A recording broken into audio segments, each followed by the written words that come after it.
Hi traders, welcome to another episode. आज हम आपके साथ अपना favourite price action setup share करने जा रहे हैं। इस सेटअप की हेल्प से आप फॉल्स ब्रेकआउट यानी फेक ब्रेकआउट को आसानी से आइडेंटिफाई कर सकेंगे और जब आप फेक ब्रेकआउट को आइडेंटिफाई करना सीख लेंगे तो एक्चुअल ब्रेकआउट को भी ट्रेड करना जान जाएंगे। तो आज इस वीडियो में हम आपको बताने जा रहे हैं कि फेक ब्रेकआउट को प्राइस एक्शन और वॉल्यूम की मदद से कैसे आइडेंटिफाई करें, कैसे फेल ब्रेकआउट में रिवर्सल ट्रेड के लिए एंट्री बनाएं, कैसे एक्चुअल ब्रेकआउट को ब्रेक होने से पहले आइडेंटिफाई करें और कैसे एक्चुअल ब्रेकआउट में एंट्री करें। तो हमेशा की तरह अपना सहयोग देने के लिए लाइक बटन को हिट करिए, जिससे कि हम आपके लिए और भी वीडियो लाते रहें। और यदि आप नए हैं और कई एडवांस ट्रेडिंग नॉलेज प्राप्त करना चाहते हैं तो हमारे चैनल को सब्सक्राइब करें।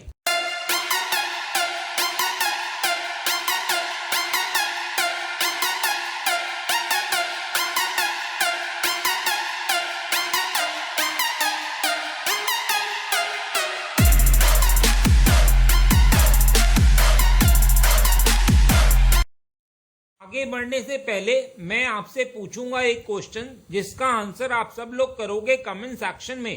क्वेश्चन ये है, एक्सप्लोसिव ब्रेकआउट ट्रेड क्या है? तो ये हैं आपके ऑप्शंस। ए, प्राइस जितना ज्यादा समय तक रेंज में रहता है वह उतनी ही तेजी से ब्रेक करता है।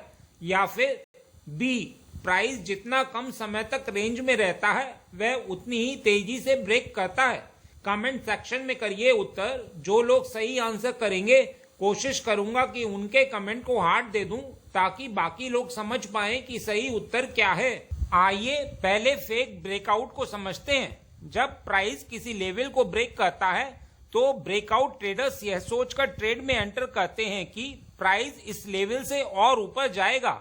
जैसे मान लीजिए प्राइस इस रेजिस्टेंस लेवल को ब्रेक करता है तो ट्रेडर्स बाय करते हैं, लेकिन जब प्राइस इस लेवल को ब्रेक करने के कुछ ही कैंडल्स बाद इस रेजिस्टेंस लेवल के नीचे आ जाता है तो हम इसे फेक ब्रेकआउट कहते हैं। इस फेक ब्रेकआउट के बाद मार्केट तेजी से अपोजिट डायरेक्शन में नीचे आती है। आइए इसके पीछे के लॉजिक को समझते हैं। तो जैसे यहाँ ब्रेकआउट फेल होता है तो ब्रेकआउट ट्रेडर्स का स्टॉप लॉस हिट होता है। मतलब जिन ट्रेडर्स ने ब्रेकआउट पर बाय किया होगा उन ट्रेडर्स के स्टॉप लॉस नीचे रखे होंगे और यह स्टॉप लॉस सेल ऑर्डर्स होंगे। यह सेल ऑर्डर्स हिट होने से मार्केट को और तेज मूव नीचे की ओर मिल जाता है। यहाँ कुछ ऐसे भी ट्रेडर्स होंगे जिन्होंने इस फेक ब्रेकआउट को आइडेंटिफाई कर लिया होगा और उन्होंने शॉर्ट की पोजीशन बनाई होगी। तो इन शॉर्ट ट्रेडर्स की शॉर्ट पोजीशन मार्केट को और नीचे लाने में मदद करती है। तो यही दोनों वजह रहती हैं कि फेक ब्रेकआउट के बाद मार्केट तेजी से अपोजिट डायरेक्शन में नीचे आता है। फेक ब्रेकआउट ट्रेड में एंटर करने के लिए सबसे पहले आपको फेक ब्रेकआउट को आइडेंटिफाई करना आना चाहिए। इसके लिए आप प्राइस एक्शन और वॉल्यूम का यूज कर सकते हैं। आइए पहले प्राइस एक्शन का यूज करके फेक ब्रेकआउट को आइडेंटिफाई करना समझते हैं। यहाँ देखिए, यह रेजिस्टेंस है। प्राइस बिग कैंडल बनाते हुए इस रेजिस्टेंस को ब्रेक करता है। तो यहाँ आप लोगों को लगेगा कि मार्केट बहुत बुलिश है। बिग ग्रीन कैंडल्स को बनाते हुए ब्रेक किया है तो यह और ऊपर जाएगा। आइए देखते हैं कि आगे क्या होता है। प्राइस आगे कुछ कैंडल्स में वापस रेजिस्टेंस के नीचे आ जाता है और यहाँ ब्रेकआउट फेल हो जाता है। तो सवाल उठता है कि यहाँ ऐसा क्या हुआ। आइए समझते हैं। देखिए, जब मार्केट अपने की लेवल को पैराबोलिक मूव यानी इस प्रकार के मूव के साथ अप्रोच करती है, यहाँ पैराबोलिक मूव से मतलब बिग बिग ग्रीन या रेड कैंडल से, तो यहाँ हमें ब्रेकआउट ट्रेड को अवॉइड करना चाहिए, क्योंकि प्राइस बॉटम से चलकर इस की लेवल तक आया है। तो यदि आपने बॉटम पर बाय किया होता तो आप अपना प्रॉफिट की लेवल पर ही बुक करना चाहते। तो यहाँ बहुत से लोगों ने अपना प्रॉफिट बुक किया होगा, लेकिन मोमेंटम को देखते हुए कुछ लोग ऐसे भी होंगे जिन्होंने प्रॉफिट बुक नहीं किया होगा, मतलब वो अभी एग्जिट नहीं हुए होंगे। यहाँ ब्रेकआउट पर भी बहुत से नए बायर्स एंटर हुए होंगे। तो ज्यादातर लोग जो लॉन्ग ट्रेड में हैं उनका स्टॉप लॉस रेजिस्टेंस के नीचे होगा। तो जैसे मार्केट कुछ कैंडल्स बाद नीचे आना शुरू होता है तो जिन लोगों ने नीचे बाय किया था और मोमेंटम को देखते हुए ट्रेड में बने हुए थे वे पैनिक में आ जाते हैं क्योंकि उनका प्रॉफिट कम होने लगता है और वे अपनी पोजीशन से एग्जिट हो जाते हैं, मतलब सेल कर देते हैं। फिर मार्केट और थोड़ा नीचे आता है तो जिन्होंने ब्रेकआउट पर ट्रेड लिया था उनका स्टॉप लॉस भी हिट हो जाता है। यहाँ stop loss order sell order होंगे। तो यहाँ बहुत से ऐसे लोग भी हैं जिन्होंने इस फेक ब्रेकआउट को आइडेंटिफाई कर लिया होगा और वह ब्रेकआउट फेल होने का वेट कर रहे होंगे। तो जब इस पॉइंट पर ब्रेकआउट फेल हो जाता है तो वह भी यहाँ पर सेल करते हैं। इससे मार्केट और तेजी से नीचे आता है। तो कभी भी पैराबोलिक मूव्स या वन साइडेड मूव्स को चेज नहीं करना चाहिए। यह एक तरीका है फेक ब्रेकआउट को आइडेंटिफाई करने का। आइए अब वॉल्यूम की मदद से फेक ब्रेकआउट को आइडेंटिफाई करना देखते हैं।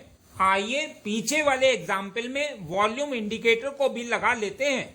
तो यहाँ ध्यान देने वाली बात यह है कि ब्रेकआउट कैंडल्स का वॉल्यूम प्रीवियस कुछ कैंडल्स के एवरेज वॉल्यूम से कम है, जो यह इंडिकेट करता है कि यह एक फेक ब्रेकआउट हो सकता है। तो ऐसी सिचुएशन में आपको दो चीजों का इंतजार करना है, पहला रीटेस्ट का और दूसरा फेक ब्रेकआउट का। यदि मार्केट लो वॉल्यूम के साथ की लेवल को ब्रेक करता है तो ज्यादातर मार्केट अपने की लेवल पर वापस आता है। तो यहाँ हम किसी तरह का रिजेक्शन कैंडल या कैंडल स्टिक पैटर्न के बेस पर बाय की ट्रेड ले सकते हैं। और दूसरी सिचुएशन में यदि ब्रेकआउट फेल होता है तो हम रिवर्सल ट्रेड ले सकते हैं। इसमें आपको यह आइडेंटिफाई करना होता है कि लोगों ने स्टॉप लॉस कहाँ रखे हैं और जब उनके स्टॉप लॉस हिट हो जाएं तो आप वहां अपना ट्रेड इनिशिएट कर सकते हैं। आइए एक और एग्जांपल से समझते हैं। इस चार्ट को देखिए, मार्केट यहां अपने सपोर्ट को ब्रेक करता है और अगली कैंडल में सपोर्ट के ऊपर आ जाता है, मतलब मार्केट सपोर्ट लेवल के ऊपर आके एक ग्रीन कैंडल फॉर्म करता है यानी क्लोजिंग देता है। तो यहाँ आपको प्राइस एक्शन का इंतजार करना है और फेक ब्रेकआउट पर ट्रेड लेने के लिए आपको यह आइडेंटिफाई करना होता है कि जिन लोगों ने ब्रेकआउट पर ट्रेड लिया होगा उन्होंने अपना स्टॉप लॉस कहाँ रखा है, क्योंकि जब तक उन लोगों का स्टॉप लॉस हिट नहीं होगा आपको एक अच्छा मूव देखने को नहीं मिलेगा। फेक ब्रेकआउट ट्रेडिंग में लोगों का स्टॉप लॉस मालूम करना ही मोस्ट इम्पोर्टेंट पार्ट है, मतलब जिन लोगों ने ब्रेकआउट पर ट्रेड लिया है उनका स्टॉप लॉस एक्चुअल में कहाँ है। आइए अब समझते हैं कि कैसे एक्चुअल ब्रेकआउट को ब्रेक होने से पहले आइडेंटिफाई करें। तो एक्चुअल ब्रेकआउट को ब्रेक होने से पहले आइडेंटिफाई करने के लिए हमें प्राइस एक्शन को देखना होता है। आइए देखते हैं कि कैसे प्राइस एक्शन के बाद ब्रेकआउट सक्सेसफुल होता है, मतलब ब्रेकआउट से पहले हमें क्या प्राइस एक्शन देखना चाहिए जिससे हम जान सकें कि यह ब्रेकआउट सस्टेन करेगा। तो यदि ब्रेकआउट से पहले प्राइस कुछ इस तरह एक टाइट रेंज यानी कंसोलिडेशन फॉर्म करता है तो इसका मतलब है कि यहाँ पुराने बायर्स एग्जिट हो रहे हैं यानी प्रॉफिट बुक कर रहे हैं और नए बायर्स एंटर हो रहे हैं। तो जो नए बायर्स आ रहे हैं उनको अभी तक प्रॉफिट नहीं मिला है। यदि यहाँ ब्रेकआउट होता है तो ब्रेकआउट ट्रेडर्स एंटर करेंगे। तो जिन लोगों ने ब्रेकआउट से पहले फ्रेश बाइंग की थी उन्हें अभी तक कुछ खास प्रॉफिट नहीं दिख रहा होगा, तो वह अभी और होल्ड करेंगे। और जिन्होंने ब्रेकआउट के बाद एंट्री ली होगी उन्हें भी अभी तक कोई प्रॉफिट नहीं मिला है, तो वो भी अभी होल्ड करेंगे, जिससे यह मार्केट एक तेजी देखने को मिल सकती है। तो ऐसे ब्रेकआउट जहां ब्रेकआउट से पहले हमें बिल्डअप यानी टाइट कंसोलिडेशन देखने को मिलता है तो हम इस तरह के ब्रेकआउट पर ट्रेड ले सकते हैं। आइए एक्चुअल ब्रेकआउट को ब्रेक होने से पहले आइडेंटिफाई करने के लिए एक और प्राइस एक्शन देखते हैं। तो एक्चुअल ब्रेकआउट को ब्रेक होने से पहले आइडेंटिफाई करने के लिए हमें प्राइस एक्शन में ब्रेकआउट से पहले एक छोटा सा पुलबैक देखना चाहिए और यदि इस पुलबैक के बाद मार्केट की लेवल को ब्रेक करता है तो यहाँ हम ब्रेकआउट ट्रेड ले सकते हैं। एक बात का ध्यान रखिएगा कि पुलबैक छोटा होना चाहिए। अब सवाल उठता है कि क्या यह प्राइस एक्शन यानी टाइट रेंज पुलबैक फेल हो सकते हैं?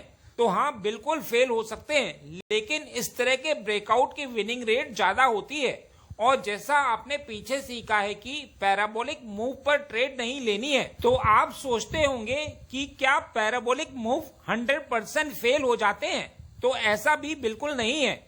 ऐसा भी हो सकता है कि पैराबोलिक मूव ब्रेकआउट के बाद सस्टेन भी करें, लेकिन इसका विनिंग रेट बहुत कम होता है। और यदि आप पैराबोलिक मूव ट्रेड में एंटर करते हैं तो आपके बहुत से ट्रेड गलत हो जाएंगे।